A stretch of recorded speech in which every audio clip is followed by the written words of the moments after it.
Hello friends, this is toppers IAS. आइए बात करते हैं एक न्यूज़ को लेकर के। वो न्यूज़ कल ही आई थी, द हिंदू के एडिटोरियल आर्टिकल में क्वेश्चंस के रूप में आई थी। आप देख पाएंगे अभी स्क्रीन पे कि ये इस तरीके से है कि is the environmental performance index really faulty. अभी अभी ये इंडेक्स हमारे सामने आई है, तो इस पर हमारे गवर्नमेंट ऑफ इंडिया ने क्वेश्चंस राइज़ किए हैं, तो इसी पर थोड़ी सी चर्चा कराई गई थी। तो बताई गई है कि क्या ये सच में फॉल्टी है, गलत है या नहीं है, या फिर गवर्नमेंट ऐसे ही क्रिटिसाइज़ कर रही, अपना कह सकते हैं कि पल्ला झाड़ रही। तो क्या सच में ऐसा है? तो इसके बारे में थोड़ी सी जांच पड़ताल करेंगे, और मेनली इसमें क्वेश्चंस आंसर्स के रूप में बातें करी गई हैं कि कोई क्वेश्चंस पूछ रहे हैं, कोई आंसर कर रहे हैं, रिप्लाई कर रहे हैं। तो हम इस पूरे जो है ना इसे कोशिश करेंगे कि इसके जो मेन कंक्लूज़न है, कह सकते हैं कि समरी है, सार है, इसे समझने की कोशिश करेंगे। क्योंकि फाइनली अगर बाय द वे किसी क्वेश्चंस को इसमें से पिक करा जाता है तो टू द पॉइंट थोड़ी ना पूछा जाएगा।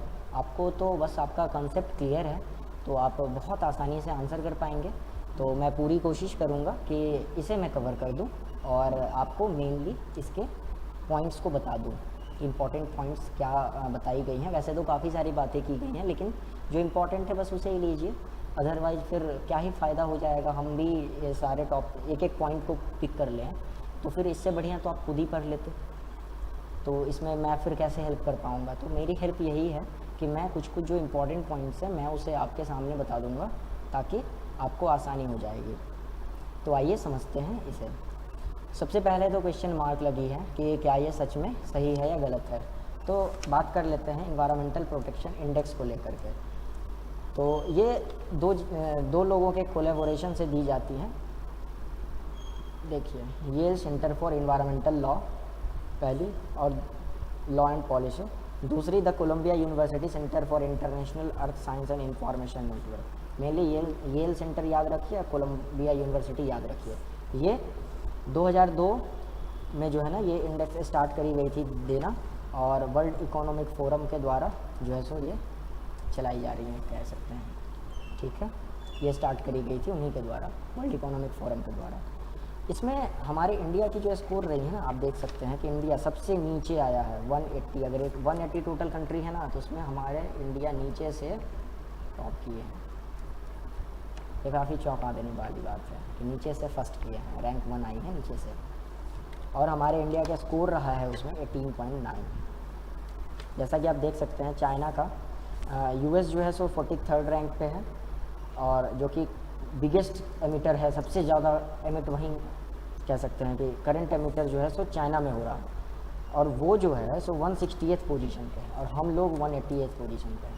थोड़ा सा क्वेश्चन पूछने के पीछे का रीज़न ये भी रहा है कि भाई सबसे ज़्यादा उसके पास हो रहा है, फिर भी वो 160 पे, हम 180 पे कैसे? ठीक है, तो यही बातें हैं। फिर कुछ टॉप 5 कंट्रीज़ जो हैं ये रहें, आप इसे देख लें। ठीक है, चूँकि कुछ क्वेश्चंस यहाँ से पिक करे जा सकते हैं, ऐसा उम्मीद करते हैं। तो ये थोड़ी बातें रही हैं। आइए फिर आगे समझते हैं इसमें कि मेनली किस मुद्दे पर बात करी गई हैं, क्वेश्चंस क्या उठाई गई, क्या सॉल्यूशन की जा रही हैं सरकार के द्वारा। तो देखने में आ रहा है कि मतलब उनके प्रश्न है कि क्या सच में ईपीआई सच में रिलायबल है। जब डाटा आई ना ईपीआई की जब डाटा आ गई, तो सरकार ने सीधे इस पर क्वेश्चन मार्क उठाया और क्रिटिसाइज करते हुए कहा। तो फिर उनके तरफ से ये बातें बताई गई कि गवर्नमेंट ऑफ इंडिया ने उसमें बताई गई, रैंकिंग नीचे देने के पीछे वो लॉजिक भी दिए हैं कि गवर्नमेंट ऑफ इंडिया हैव, ठीक है, referred more on development, not कह सकते हैं कि रैदर देन इन्वायरमेंट। उन्होंने डेवलपमेंट पर ज़्यादा फोकस करा, इन्वायरमेंट पर कम फोकस करा, वो उनका कहना है।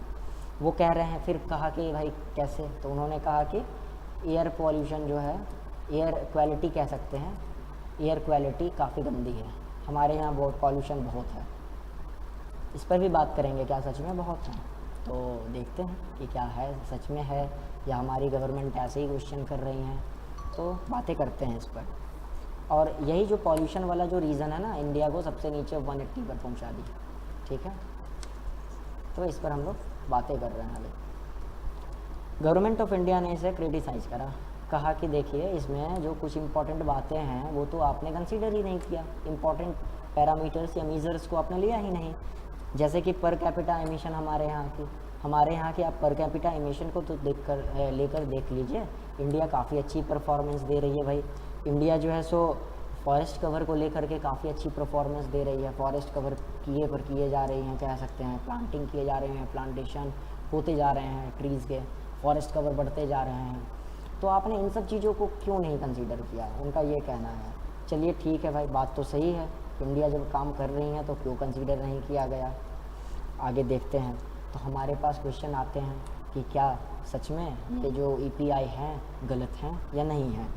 अगर हम एयर क्वालिटी की बात करें, जैसा कि हमने बताया, ये सच में गड़बड़ है। हमारे यहाँ एयर क्वालिटी इंडेक्स अगर देखी जाए तो दिल्ली में काफ़ी बार आपको देखने को मिलेगा कि एयर क्वालिटी इज़ पॉल्यूटेड, आपको ये देखने को मिलेगा इंडेक्स जब आप एयर क्वालिटी चेक करेंगे यहाँ। तो जो आई थिंक PM करके आता है, 2.5 PM ऐसा कुछ करके आता है, ठीक है, साइंटिफिक टर्म्स हैं तो इसको लेकर मैं अभी बात नहीं करूँगा, इसके लिए अलग से कभी बात कर लेंगे या कुछ ना रहे तो ये चीज़ें हैं। तो काफ़ी पॉल्यूटेड तो नो डाउट रहते हैं। तो देखिए क्या हुआ फिर कि एमिशन की बात करी गई, पॉल्यूटेड कैसे रहती हैं, वहाँ एमिशन ज़्यादा हो रही हैं, एमिशन होंगी तो पॉल्यूशन होंगी। और एमिशन क्यों हो रही हैं, क्योंकि हमारे यहाँ डेवलपमेंट का काम चल रहा है।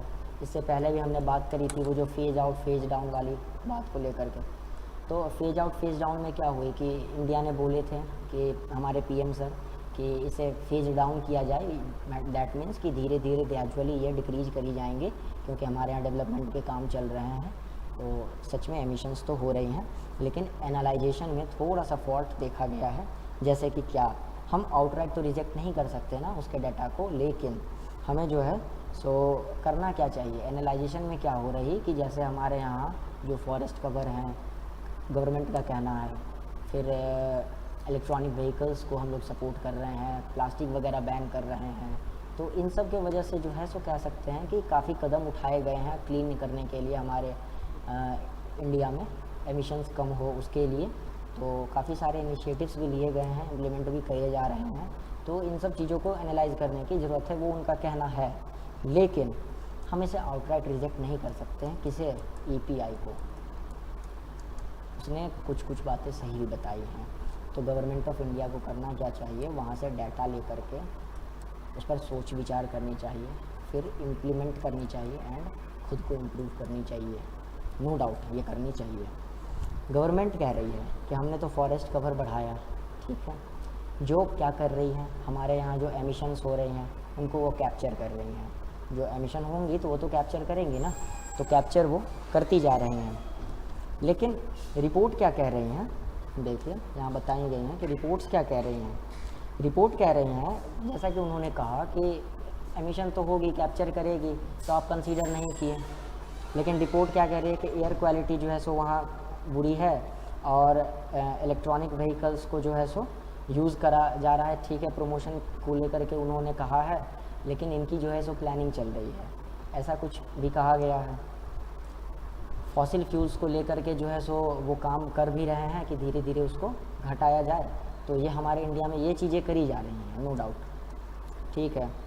और साथ में गवर्नमेंट ऑफ इंडिया ने कहा कि जो उन्होंने हमारे यहाँ जो बायोडाइवर्सिटी के इंक्रीमेंट को लेकर के, जो बेहतर बनाने को लेकर हम लोग जो काम कर रहे हैं इतने सारे, अभी भी रिसेंटली हम लोगों ने बात करा टाइगर को लेकर के, देखिए कि बायोडाइवर्सिटी के सेफ्टी को लेकर, तो इतने सारे जो काम कर रहे हैं, तो ये जो सारी चीज़ें आती है इन्वायरमेंट में ही तो आती है, उनके परफॉर्मेंस को लेकर बातें की जा रही है ना। तो इन सब चीज़ों को आप पैरामीटर क्यों नहीं बना रहे हैं, उनका ये भी एक सवाल है, और ये जायज़ सवाल है कि सच में करनी तो चाहिए नो डाउट, बट नहीं की जा रही है, तो ये एक थोड़ी सी गड़बड़ बात तो ज़रूर है। तो एक चीज़ यहाँ देखने में आ रही है, जैसा कि एनालाइजेशन कह रही हैं कि इंडिया अगर कम्प्लीटली इलेक्ट्रॉनिक व्हीकल्स को लागू कर देना, फिर भी जो है सो कम्प्लीट एमिशन को वो ख़त्म नहीं कर पाएगी। क्यों ख़त्म नहीं कर पाएगी, क्योंकि बस हमारे यहाँ पॉल्यूशन बस व्हीकल से थोड़े ना आ रहा है, इंफ्रास्ट्रक्चर के इतने काम चल रहे हैं, एनर्जी के इतने काम चल रहे हैं, इतने इंडस्ट्रीज चल रहे हैं, इतना सारा डेवलपमेंट प्रोजेक्ट्स चल रहे हैं। तो इन सब से जो एमिशंस होंगे वो कहाँ जाएंगे? तो ज़रूरत है हमें फॉसिल फ्यूल्स को धीरे धीरे रिड्यूस करने की और ऑल्टरनेटिव्स पर काम करने की, जैसे कि एनर्जी के रूप में सोलर एनर्जी वगैरह हो गई। जैसे कि हमने पिछले एक लेक्चर में बताया भी था कि H2O में से जो हाइड्रोजन, क्लीन एनर्जी के लिए हाइड्रोजन को जो अलग करते हैं पानी में से, तो इलेक्ट्रोलिसिस करते हैं। पहले फॉसिल फ्यूल्स का यूज़ करते थे, इलेक्ट्रोलिसिस के लिए इलेक्ट्रिसिटी का जो यूज़ करते थे वो फॉसिल फ्यूल से होता था। बट अब के टाइम में क्या हो रहा है कि हम उसे कोशिश कर रहे हैं कि सोलर एनर्जी वगैरह से जो इलेक्ट्रिसिटी प्रोड्यूस हो रही है उसका यूज़ करके कर रहे हैं। तो क्लीनलीनेस कह सकते हैं कि कहीं ना कहीं आते जा रही है। ठीक, तो ये बातें हो गई। और क्या बताई गई? और कहीं गई कि हमें देखिए इस रेशियो को थोड़ा सा एनालाइज करना चाहिए। कह रही हैं ना इंडिया की फॉरेस्ट कवर तो हम कर रहे हैं, लेकिन डिफोरेस्टेशन भी तो नो डाउट हो रही है। कैसे यहाँ आपको इलीगल कटिंग ऑफ ट्रीज़ को लेकर के केसेस भी देखने को आते हैं। साथ में कभी कभी गवर्नमेंट ऑफिशियल्स के भी मिलीभगत होते हैं। इन सब पर ध्यान देने की ज़रूरत है, इन सब को रोकने की कंप्लीट रेस्ट्रिक्शंस लगाने की ज़रूरत है, ताकि टिम्बर वगैरह इन सब को जो सेल कर लिया जाता है इलीगली काट करके, तो इन सब पर भी काम करने की ज़रूरत है कि थोड़ा सा ध्यान दिया जाए। फॉरेस्ट कवर तो ठीक है, आपने बेहतर करने की कोशिश करी है, लेकिन कंप्लीट रेस्ट्रिक्शंस लगाया जाए कि कटिंग ना हो, डिफोरेस्टेशन कम हो, जितना ज़्यादा से ज़्यादा हो सके पेड़ों को बचाया जाए, सुरक्षित रखा जाए, कंजर्व करा जाए। लेकिन रेशियो तो वही है, एफोरेस्टेशन भी कर रहे हैं, डिफोरेस्टेशन भी हो रहा है, इसको देखना चाहिए। साथ में कम्प्लीटली फंक्शनलाइज होने में, हमने पेड़ लगा दिया तो क्या लगाते ही वो कैप्चर करना शुरू कर देगा? नहीं, इट टेक्स टाइम। वो जब तक मैच्योर नहीं होंगे, बड़े नहीं होंगे पेड़, तब तक कैसे फंक्शन करेंगे अच्छे से? और अच्छे से फंक्शन करने के लिए थोड़ा सा वक्त तो लगेगा। तो ये डायरेक्टली नहीं कह सकते कि फॉरेस्ट कवर हमने कर ली है तो वो कैप्चर करेगी। तो ये भी एक सोचने वाली बात है थोड़ा सा।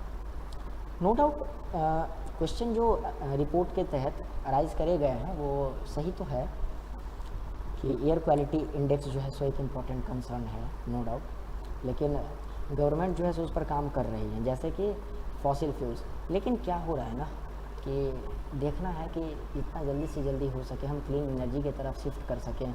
जैसा कि मैंने बताया कि इलेक्ट्रॉनिक व्हीकल को लेकर जो बातें करी गई वो 7 ईयर्स से प्लानिंग चल रही है, लेकिन मार्केट में कम्प्लीटली फंक्शनलाइज कह सकते हैं या कम्प्लीटली मार्केट को उसने ग्रिप में नहीं लिया है।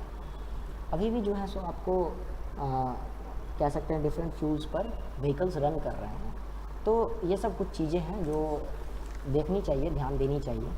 तो इन्हीं सब चीज़ों को लेकर के थोड़ी बहुत क्वेश्चन आंसरिंग की गई हैं, तो हम लोगों ने समझने की कोशिश करी। साथ में 2-3 डाटा दिए हुए हैं, ये देख लीजिए। देखिए ये डाटा होगा, वर्ल्ड इकोनॉमिक फोरम वाले डाटा होगा, येल सेंटर, कोलंबिया यूनिवर्सिटी वाले डाटा होगा, ठीक है।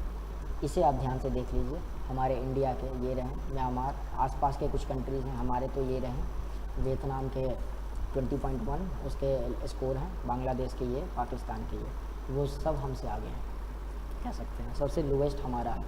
तो कहीं ना कहीं तो उन्होंने भी कह सकते हैं कि गड़बड़ी भी की है, कह सकते हैं। लेकिन हमारे इंडिया की भी गड़बड़ी रही है, नो डाउट। कहते हैं ना ताली एक हाथ से नहीं बजती, तो एग्जैक्टली वही बात है कि एक हाथ से नहीं बजी हैं, दिक्कतें दोनों साइड हैं। तो क्वेश्चन अराइज करना कहीं ना कहीं सही भी है, और कहीं ना कहीं हमें उनके कुछ फैक्ट्स को लेकर विचार करने की ज़रूरत है, इम्प्लीमेंट करने की ज़रूरत है और इम्प्रूव करने की ज़रूरत है खुद को। ये टॉप 5 कंट्रीज़ देख लीजिएगा, ताकि इससे अगर क्वेश्चन आए तो मिस ना हो, क्योंकि प्रीलिम्स में काफ़ी क्वेश्चन आस्क किए जाते हैं इसमें से, क्योंकि इंडियन फॉरेस्ट सर्विस की भी एग्ज़ाम को लेकर के सेम ही पेपर होते हैं, ये बात आपको पता ही है। तो इसलिए थोड़े से डाटा जो फैक्चुअल चीज़ें हैं उन सबको ध्यान में रखिए। तो आज के टॉपिक को यहीं ख़त्म करते हैं, सॉरी आज के न्यूज़ को, और फिर मिलेंगे नेक्स्ट डे। तो थैंक यू सो मच। इस वीडियो को अगर अच्छा लगा हो तो लाइक करें, चैनल को सब्सक्राइब करें, ठीक है।